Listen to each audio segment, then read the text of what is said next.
During the midst of 2018, I had begun to feel, dare I say, horror fatigue, with Blumhouse churning out film after film after film after film of, well, questionable quality. The state of the genre looked truly abysmal.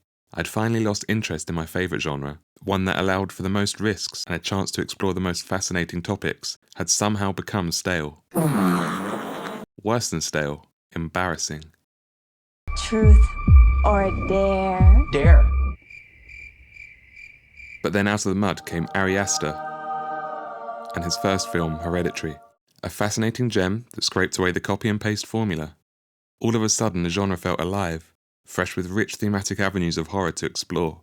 The film was complex and oozing with masterful direction, gone were the formulaic supernatural plots and tidal waves of jump scares intended to be thrown at the audience in the hope that just one might stick.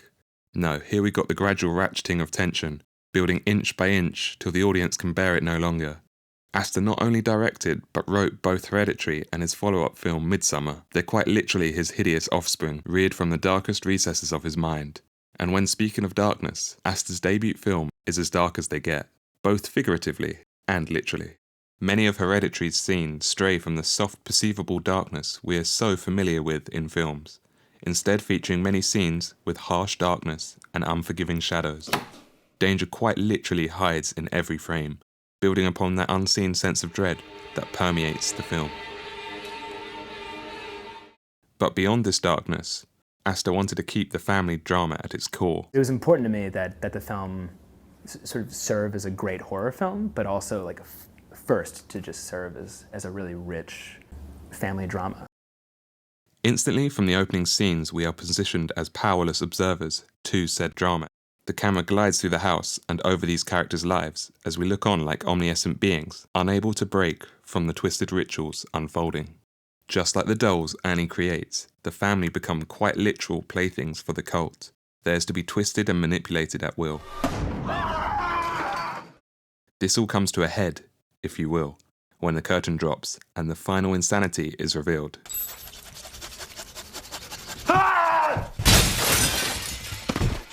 It's truly a horrific moment, unexpected at first, but upon rewatch, wholly expected. There almost couldn't be any other way of concluding the film. And that's where Hereditary excels, in that rewatchability. Those scenes that bury themselves deep in your psyche weeks after the credits have rolled, scarring you with images fit only for your nightmares. Admittedly, this film works better on repeat viewings, and I cannot urge this enough. The narrative has been designed to be inconspicuous at first. On a rewatch, you'll find yourself picking up on moments and lines that reveal more than you initially realised. You can properly witness the vices shutting on the unsuspecting family, and Aster ensures that the spells and enchantments are quite literally scrawled on the walls. Yet he is said to have wanted the audience to feel like characters trapped in the ritual, a figurative sacrificial lamb, one that's clueless to the wicked events conspiring until the final moments. I think the whole film works seamlessly to guide you to this point, and boy does it work well. You are Paimon, one of the 8 kings of hell. We've corrected your first female body and give you now this healthy male host. The performances Aster draws out of the cast are all stellar, but Toni Collette truly shines for me. The desperation and pure grief seeping out of her pores is spellbindingly tragic. Because nobody admits anything they've done! The pivotal scene that triggers all the trauma for both the characters, and in fact us as well, is so masterfully developed. In case you are having trouble recalling, which I'm sure you're not, it's the scene in which Charlie is decapitated.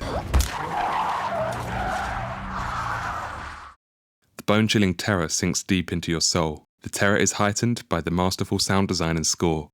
Don't you ever raise your voice at me! I am your mother! Raise your house! Mom, what's happening? Make it stop! Make it stop! Sound is such a pivotal sense to manipulate, and throughout Hereditary, the soundscape really does ensure maximum discomfort.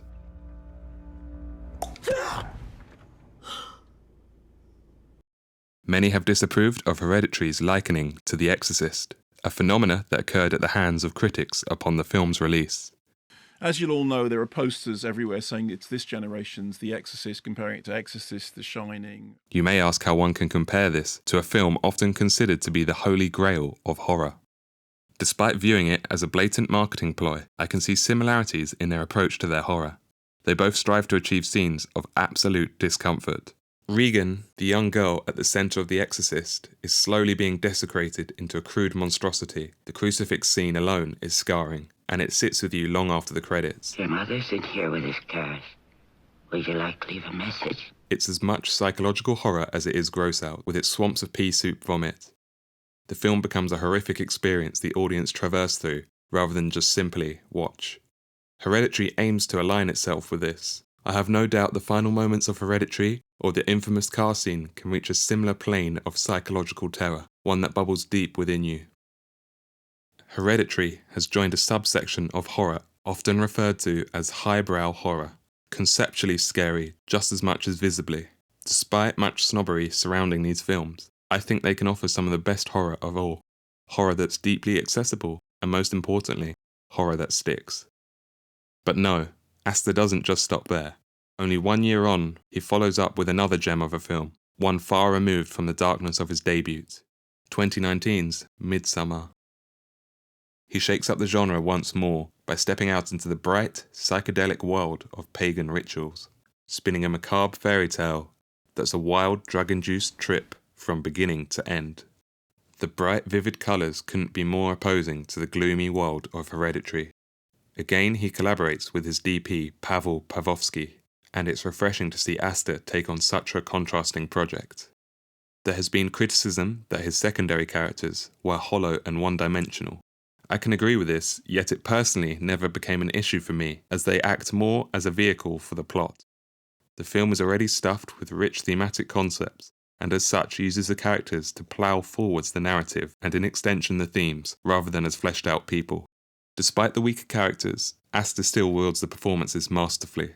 Florence Pugh steals the show as her traumatized Danny, whose drug-induced hysteria is as scarring as it is impressive. She puts on a seriously commendable performance. Her screams in the opening are simply harrowing. Ari Aster harnesses each area of craft with such control and purpose. The camera work is always flashy and incredibly unique.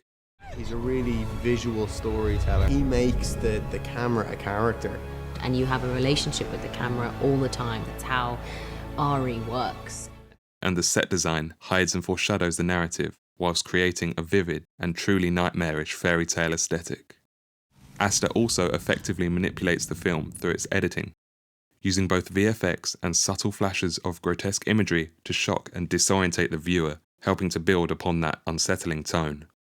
Similar to Hereditary, Midsommar's closing frames left me in a stunned silence as I attempted to grapple the horrors and insanity that had just been displayed before me. It's an effect that lasted long past the credits. And in an era of plastic rehashes and corporate placeholders, it's a very welcome sight. His new upcoming film, Beau is Afraid, seems to indicate Aster shows no signs of slowing. The film is set to be released this May, and despite a trailer being released, it still seems a mystery. Described as a surrealist horror comedy, one can only guess at what Aster has in store. It seems like a bonkers 3-hour spectacle. If the stellar performances of the last two leads is anything to go by, the idea of Aster pairing with Joaquin Phoenix, who is undoubtedly one of the greatest actors working today, is beyond exciting. Ooh. Either way, it is without a doubt I will be there on opening day. Aster has mentioned he has 10 other scripts written and at least 4 or 5 movies ready to go. It's incredibly exciting to anticipate what Aster has bubbling on the back burner. And if Midsommar and Hereditary are any indicators of what's to come, I think it can't help but cement him as one of the greatest filmmakers working today. Full steam ahead.